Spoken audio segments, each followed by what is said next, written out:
TVS motor India की तीसरी सबसे बड़ी टू व्हीलर कंपनी, जिसके सस्ते मोपेड ने जहां एक गरीब को भी टू व्हीलर पर चढ़ने का मौका दिया, वहीं उनकी स्कूटी ने इंडियन वीमेन के बीच एक खास जगह बनाई है। टीवीएस मोटर ही वो पहली कंपनी है जिसने एंटी लॉक ब्रेकिंग सिस्टम के साथ किसी बाइक को इंडिया की सड़कों पर उतारा था, और उनकी अपाचे आरटीआर सीरीज ने स्पीड और परफॉर्मेंस का एक नया स्टैंडर्ड सेट किया है। शुरुआती दिनों में यूके की क्लेटॉन और जापान की सुजुकी के साथ मिलकर इसने अपनी टेक्नोलॉजी को मजबूत किया था, लेकिन आज वही टीवीएस BMW जैसी दिग्गज कंपनी के साथ मिलकर लाखों बाइक्स को सेल कर चुकी है, और इसने साल 2020 में नॉर्टन जैसी लेजेंडरी ब्रिटिश ब्रांड को खरीदकर अपने फ्यूचर के इरादे को भी बता दिया है। लेकिन नाम से विदेशी दिखने वाली ये कंपनी दरअसल साउथ इंडिया के एक गरीब लड़के के जुनून का नतीजा है, जिसकी शुरुआत से लेकर आज तक की दिलचस्प जर्नी को ही हम इस वीडियो में जानने वाले हैं। ये कहानी शुरू होती है 1877 में, जब तमिलनाडु के तिरुनेलवेली शहर में टीवी सुंदरम अयंगर का जन्म हुआ। उनके पिता चाहते थे कि वो पढ़ लिखकर एक वकील बने, और टीवी सुंदरम भी उनकी बात मानकर वकालत करना शुरू किए। लेकिन हर पल उन्हें ऐसा लगता था कि कुछ बड़ा करना है। उनका मन वकालत में नहीं लगा, और फिर कुछ दिन रेलवे में काम करने के बाद वह बैंक में नौकरी करने लगे। लेकिन जिस इंसान की किस्मत में हजारों लोगों को नौकरी देना लिखा था, वह छोटी सी नौकरी में बंधकर कैसे रह सकता था। काफी सोच विचार के बाद आखिरकार उन्होंने नौकरी छोड़कर अपना खुद का बिजनेस शुरू करने का एक मुश्किल फैसला लिया। देश की हवा तक अंग्रेजों की गुलाम थी, और भारतीयों को आगे बढ़ने के मौके ना के बराबर मिल रहे थे, और ऐसे में सरकारी नौकरी छोड़कर बिजनेस में कदम रखना काफी रिस्की था। लेकिन साल 1911 में उन्होंने TV Sundaram Iyengar and sons के नाम से साउथ इंडिया की पहली बस सर्विस की शुरुआत की, और पहली बस मदुरई से देवकोट्टई के बीच लगभग 80 किलोमीटर के रूट पर चलाई गई। इस बस सर्विस की जो सबसे खास पहचान बनी वह थी इसकी पंक्चुअलिटी। कहा जाता है कि लोगों का भरोसा इस बस सर्विस पर इस कदर बढ़ गया कि वो अपनी घड़ी का समय तक बस की टाइमिंग के हिसाब से सेट करने लगे, और लोगों के अच्छे रिस्पांस ने उनको बस सर्विस से आगे बढ़कर सोचने के लिए मोटिवेट किया। फिर साल आया 1919, जब टीवीएस ने मैन्युफैक्चरिंग में कदम रखा। मद्रास ऑटो सर्विस लिमिटेड और सुंदरम मोटर्स लिमिटेड के नाम से उन्होंने व्हीकल सेल्स एंड सर्विस और छोटे मोटे स्पेयर पार्ट्स के प्रोडक्शन का काम शुरू किया, और कुछ सालों बाद ही उन्हें जनरल मोटर्स का डीलरशिप भी मिल गया। इसके साथ ही टीवीएस ने टायर रिसाइकलिंग की एक फैक्ट्री भी शुरू की, जो फोर्ड और शेवरले के लिए बेल्ट भी बनाती थी, और इस तरह ऑटोमोबाइल के हर फील्ड में धीरे धीरे उनका एक्सपीरियंस बढ़ता गया। फिर 40s का वो दौर आया जब सेकेंड वर्ल्ड वॉर की शुरुआत हो गई, और मद्रास प्रेसिडेंसी में पेट्रोल की भारी कमी की वजह से उसके दाम में तेज उछाल आ गया। उस समय टीवी सुंदरम और उनके बेटे टीएस कृष्णा ने साथ मिलकर एक ऐसे चारकोल गैस प्लांट को डेवलप किया जो ऑटोमोबाइल इंजन को चला सकती थी। महंगे पेट्रोल का ये ऑप्शन लोगों को काफी पसंद आया, और देखते ही देखते उसकी 12,000 यूनिट्स बिक गईं। साल 1955 टीवी सुंदरम की डेथ के बाद कंपनी को संभालने की जिम्मेदारी उनके बेटों के कंधों पर आ गई, जिसे डाइवर्सिफाई करते हुए उन्होंने आज टीवीएस को 50 से भी ज्यादा कंपनीज का एक विशाल बिजनेस ग्रुप बना दिया है। $8.5 बिलियन रेवेन्यू वाला यह टीवीएस ग्रुप आज 60,000 से भी ज्यादा लोगों को रोजगार देता है, और टीवीएस मोटर उसी विशाल ग्रुप का एक हिस्सा है जो अकेले $3.1 बिलियन का कंट्रीब्यूशन करता है। तो चलिए टीवीएस मोटर की आगे की कहानी जानते हैं।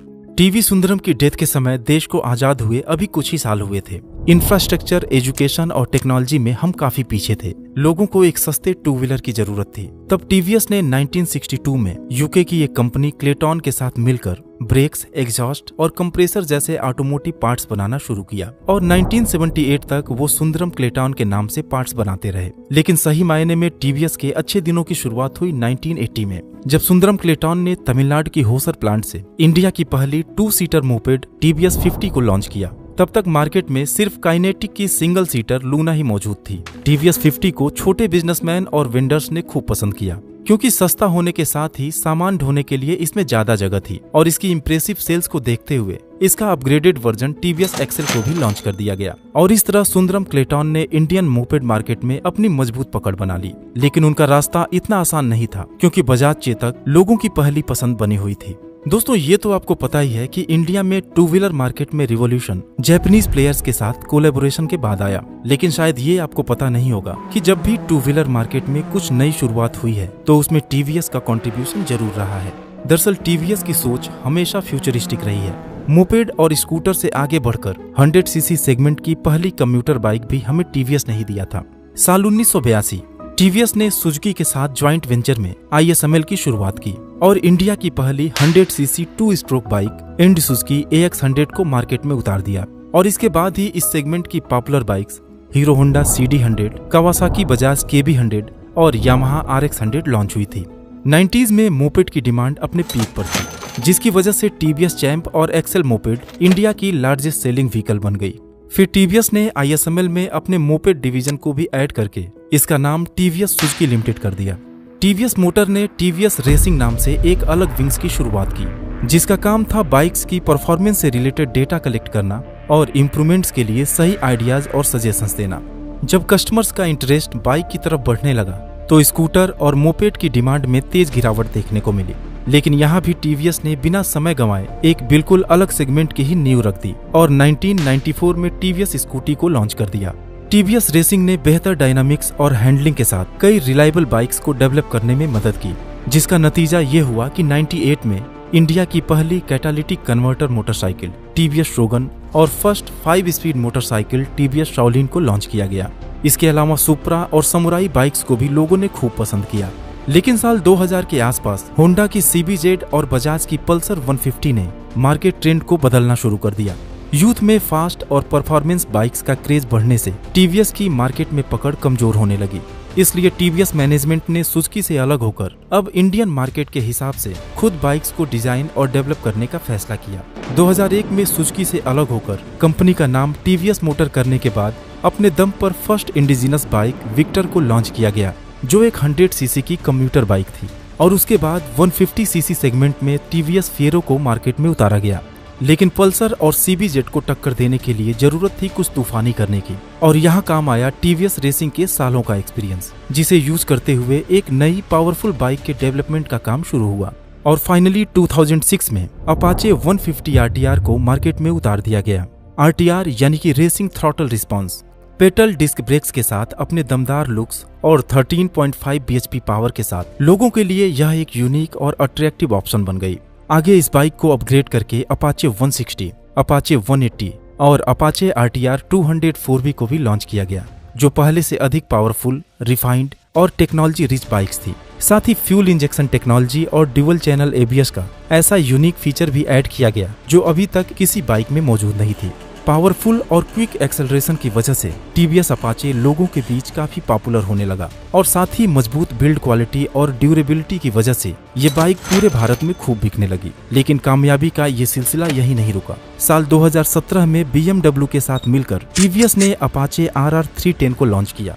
BMW G310R पर बेस्ड इस बाइक में 312cc का इंजन है।